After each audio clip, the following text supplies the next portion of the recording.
Hey everybody, welcome back to another week of Chasing Frets, and I'm here this week with Andy Ellis. Yo all. And this week is a special week for both Andy and I because we get to talk to one of our favorite not only guitar players, but just people to talk to, and that's Ben Harper. Yeah. And so today's episode, we're gonna, his history with the lap steel has been well documented. And so today we took it from the angle from his new record, which is Winter is for Lovers, which is a solo lap steel record, and was just him on a new instrument, a Monteleone built instrument. And he's been telling me about this for a couple years now. He's like, Jason, I got this instrument coming, man. Wait till you see it. Wait till you see it. And it finally showed up. And he decided to record a whole album of just solo lap steel guitar. And we get the backstory, which I'm not going to reveal. You should listen to the podcast. But there is a shadow record. Yes. There's a secret side to this whole project that thankfully he did. I will let out that we'll see, that people will be able to hear.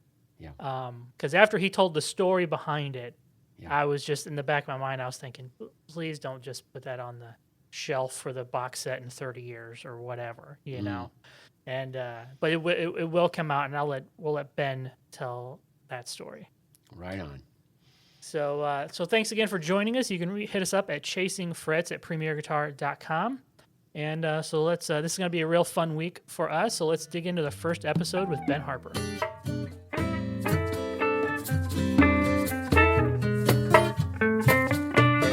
All right, Ben. Thank you so much for joining us today on Chasing Frets. How you doing, man?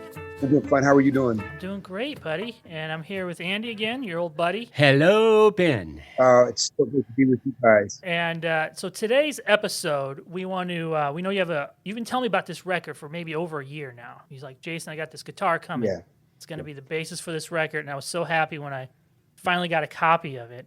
And I can't really think. There's very few artists and musicians who are as closely tied to a real specific instrument than you are with the Weissenborn or the lap steel instrument. Fair enough. And do you find that is the best representation of your voice as an artist, is that instrument, and how do you view it? Along the lines of the lap steel, I'd like to think that that my voice is the lap steel. The Weissenborn was the strongest representation of it for me at an early age, and I locked into it, and I saw some cats playing it early on that just completely bowled me over.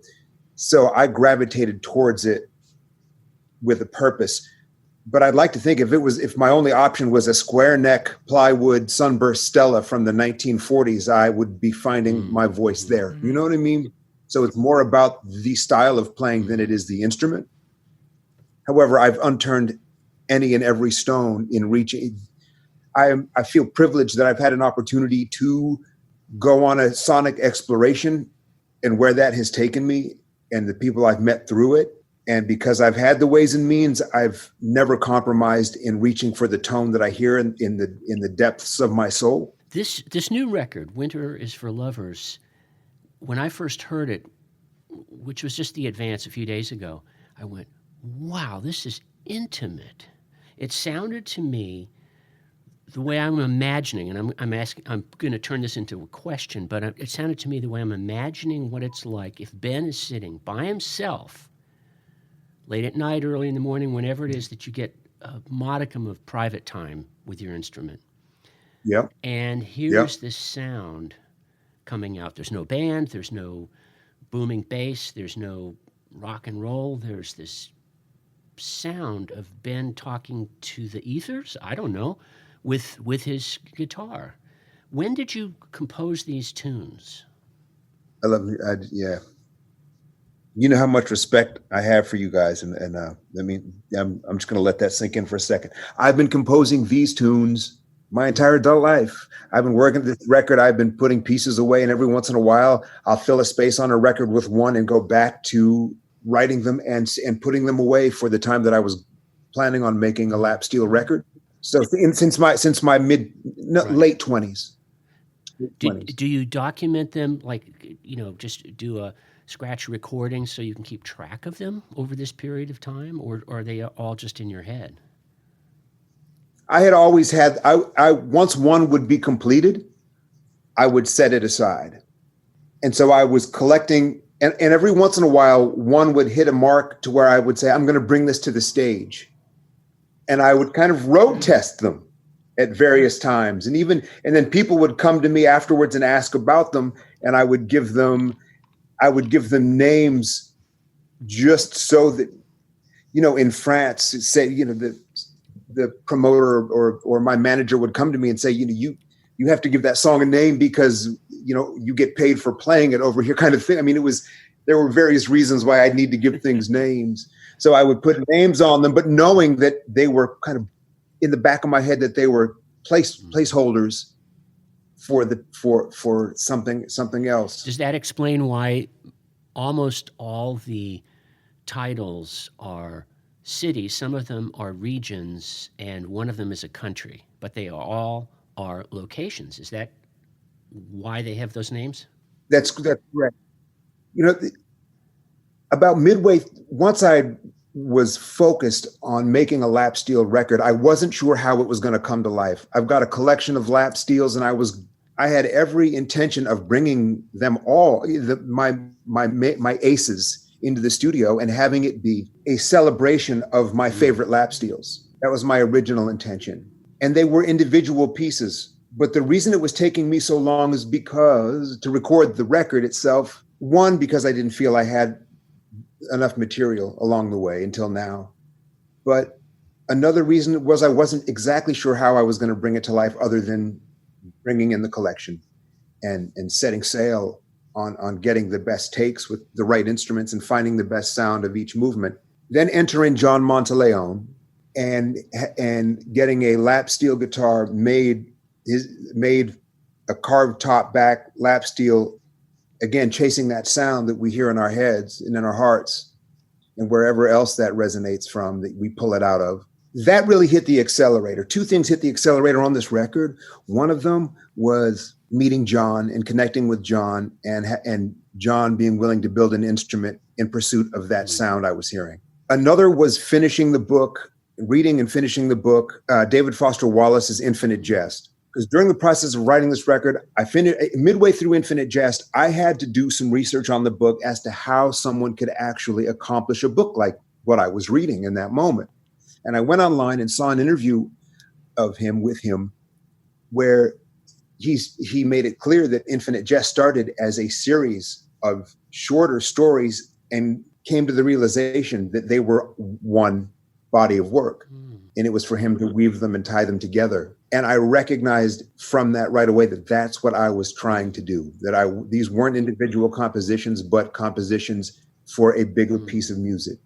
And once that happened and I had the Monteleone built and it sounded even beyond my wildest imagination as far as what I was reaching for, I was able to then spend 3 or 4 years finishing this record with that as the focus. It one piece of music. Where did you record this record? I recorded the record. Well, I did 2 versions of this record, Jason. I did one at Capitol Studios, 2 3-day sessions with some of my favorite musicians. And it was produced with percussion, upright bass, piano, duduk, and an entire string symphonic orchestra. And I had finished the record. I was very excited about it. Then I did a gig at the Hollywood Bowl, and the record was done. I was going to turn it in. I hadn't turned it into Anti, my record label, yet. And I had a summer gig booked at the Bowl. Went on stage, and in the middle, sometimes at the end of my set, I'll do an acoustic song. And then sometimes I'll break down in the middle of the set. And the Hollywood Bowl felt like a middle of the set kind of a breakdown.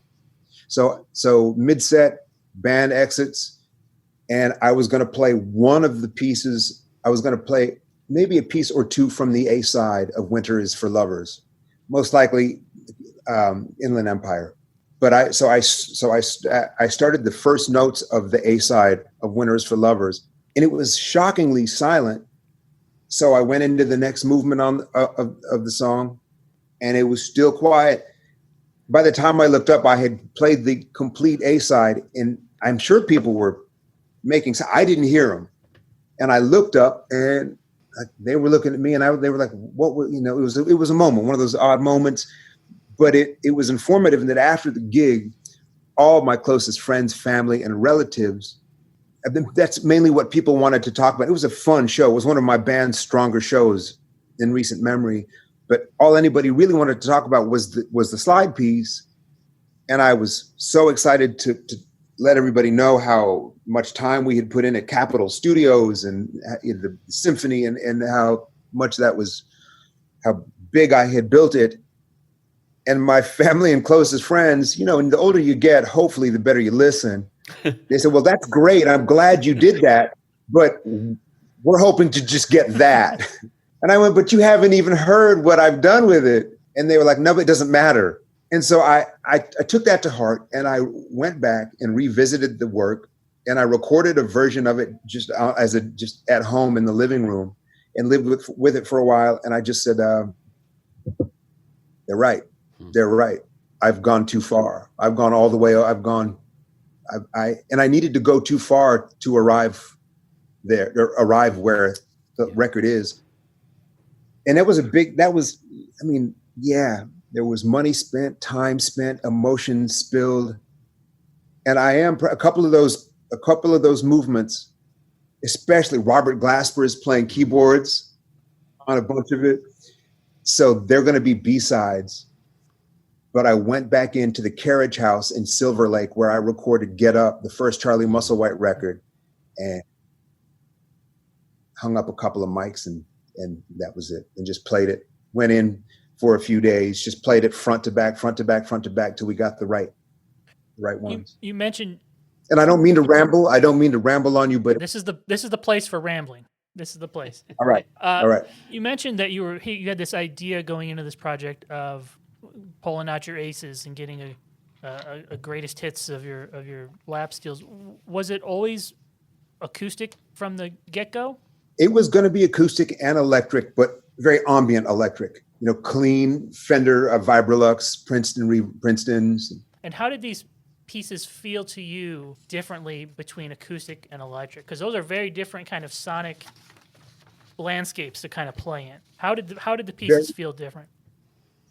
Once the Monteleone was done, I was spending a lot of time on that instrument.